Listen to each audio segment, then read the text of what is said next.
Welcome back to Rosy Maths class. In today's video, we are going to do a problem from real numbers, that is chapter number 1, real numbers.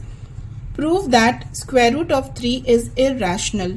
This is a very important problem and you would find this problem in many of the sample papers and board papers. In place of square root of 3, you might have square root of 2 or square root of 5. The method would be same, the number will change. Here we need to prove that square root of 3 is irrational. That means it's an irrational number. So we will start with assumption that this is not irrational, rather this is a rational number. So we'll start with the contradiction. Let us assume to the contrary that root 3 is rational.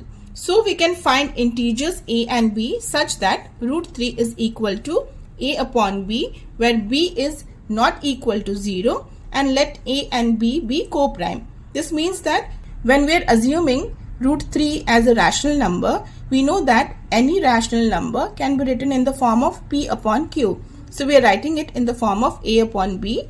b is not equal to 0 and these two are co-prime numbers. Co-prime means the only common factor of a and b is 1. This is our assumption that this is a rational number and we can write it in this form. Okay. Next we will square both the sides and rearrange the terms.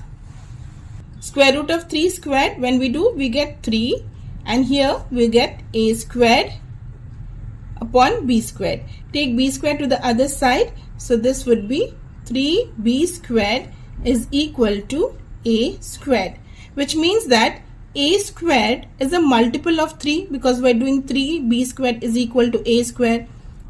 Therefore, a squared is divisible by 3, which implies that a is divisible by 3. This is according to the theorem which is given in your textbook. 1.2 theorem, just read that. According to that, if a squared is divisible by 3, then a is also divisible by 3. So now we can write a is equal to 3 times c. c is some integer. We are writing a as 3c. This 3c we are going to substitute here. In place of a, we are going to substitute 3c. So then 3b squared is equal to 3c squared. That means 3b squared is equal to 9c squared. Or if I cancel 3 and 9, it will become b squared is equal to 3c squared. Here we see that b squared is equal to 3c squared, which means that b squared is divisible by 3. So if b squared is divisible by 3, b is divisible by 3, right? Here we saw that a is divisible by 3 and now we see that b is divisible by 3. Therefore, a and b have at least 3 as a common factor, right? Because it is divisible by 3. Both a and b are divisible by 3. So 3 is a common factor of both a and b.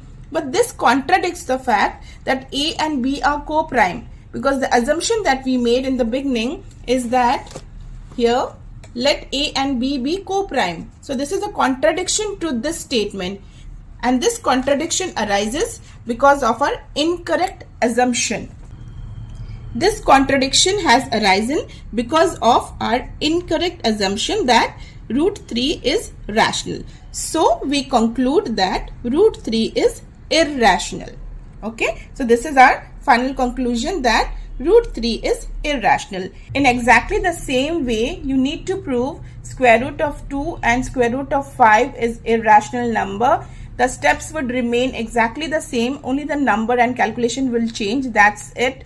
So just memorize the steps, replace 3 by 2 and accordingly do the calculation. Rest all would remain the same.